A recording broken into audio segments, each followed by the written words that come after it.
آپ دیکھیں صحابہ کرام، تابعین، ائمہ دین، محدثین، مفسرین، شارحین، اور یہ ایسے لوگ ہیں جن پر سب متفق ہیں۔ اگر آپ مطالعہ کریں ان کا پہلی، دوسری، تیسری، چوتھی، پانچویں، چھٹی، ساتویں آپ کتابیں حدیث کی لکھی گئی نا، تو اتنے 100 سال گزرے، امت مسلمہ محبت رسول میں بہت آگے ہم سے۔ حدیث کی کتابیں آپ پڑھیں، ہماری سب کی وہی حدیث کی کتابیں نا، بخاری، مسلم، ابو داؤد، ترمذی، نسائی، ابن ماجہ، سب کتابوں میں آپ کو کتاب العیدین، 2 عیدوں کا بیان، چیپٹر قائم ہوا 2 عیدوں کا بیان۔ حتیٰ کہ رسول اکرم صلی اللہ علیہ وسلم عید کے لیے نکلتے، کیسے نکلتے؟ چھوٹی عید میں کھا پی کر نکلتے، کھجوریں وغیرہ، بڑی عید میں بغیر کھائے نکلتے، اتنا تفصیل سے بیان ہوا۔ اس میں بھی آ گیا، رسول اللہ صلی اللہ علیہ وسلم نے فرمایا، اللہ رب العزت نے مجھے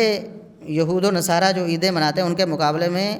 ان کے عوض میں 2 عیدیں دی اللہ رب العزت نے، 2 عیدیں، عید الفطر اور عید الاضحیٰ۔ اب حدیث سے ہم تھوڑا نیچے آتے، فقہ کی کتابیں دیکھتے ہیں تو فقہ حنفی کی ساری کتابیں اول سے لے کر آخر تک دیکھیں آپ یقین کریں، اس صدی تک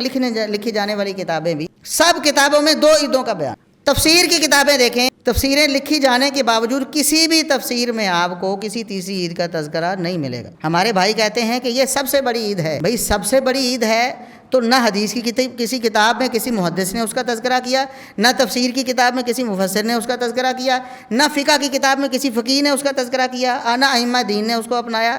نہ محدثین نے، نہ مفسرین نے، نہ شارحین نے۔